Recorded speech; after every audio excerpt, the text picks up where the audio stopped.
Election season's heating up, and here comes the state polling. There's a lot to talk about in Nevada, so let's get going.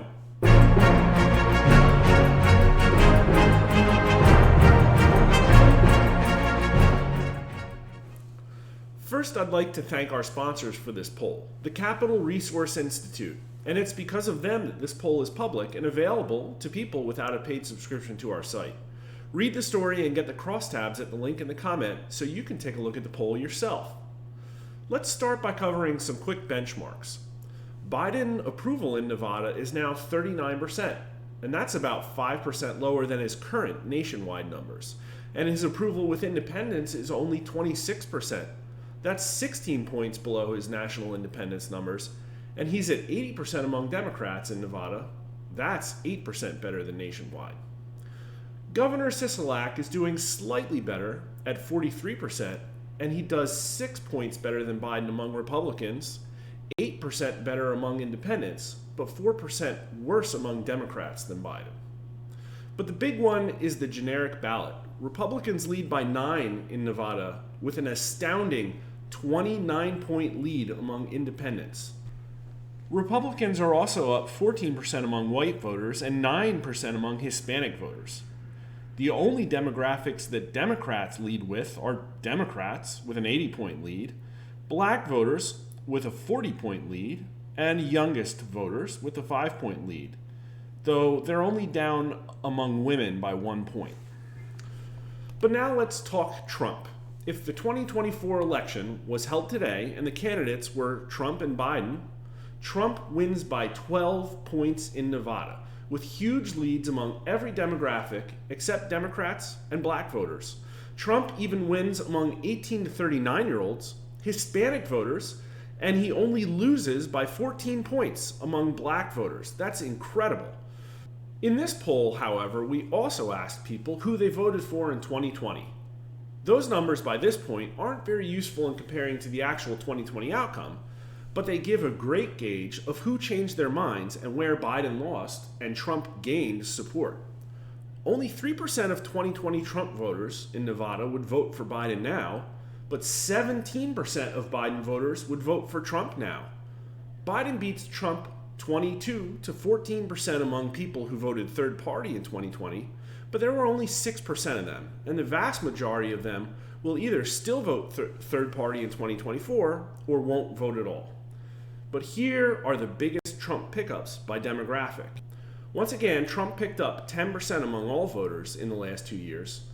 He lost 2 points among voters 65 and older, and 1 point among white voters. But he's gained 6% among Republicans, 10% among men, women, and independent voters, 13% among middle-aged voters, 15% among Democrats, 18% among 18 to 39-year-olds, 27% among Hispanics, and 49% among black voters.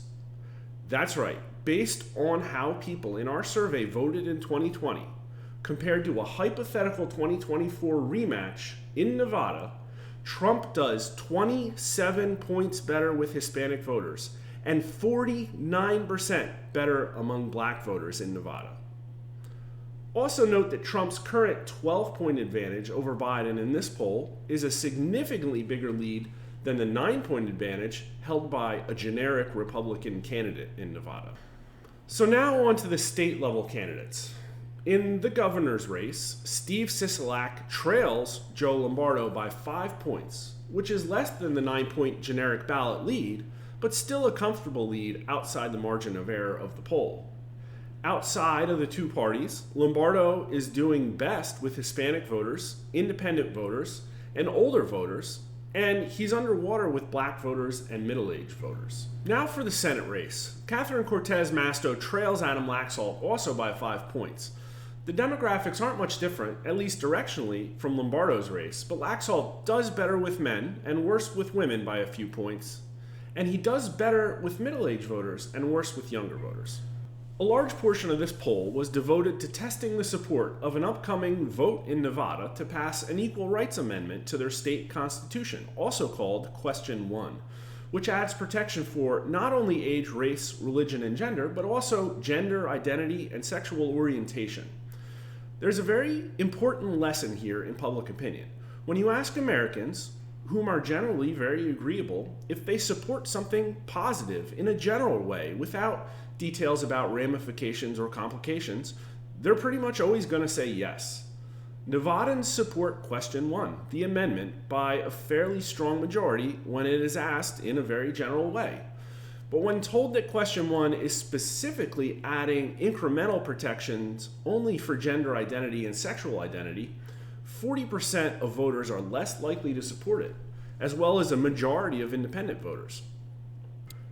When presented with some of the potential ramifications of question 1 passing, like this one, it's easy to see that Nevadans are strongly opposed. Only 23% of Nevadan voters support biological men competing in women's sports, including only 13% who strongly support it. But 72% of Nevadan voters are opposed, including 57% who are strongly opposed. This was a very dense poll with a lot more to be gleaned from the questions and crosstabs. Want to see if people agree that gender is a spectrum? Do Nevadans think religious organizations should be forced to hire individuals who don't conform to their beliefs about gender, marriage, and sexuality? Download the crosstabs and take a look yourself.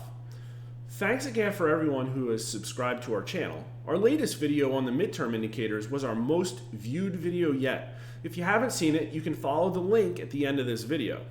And for those who've been asking, we're now live on Rumble. And if you haven't yet, please subscribe to our channel. Thank you.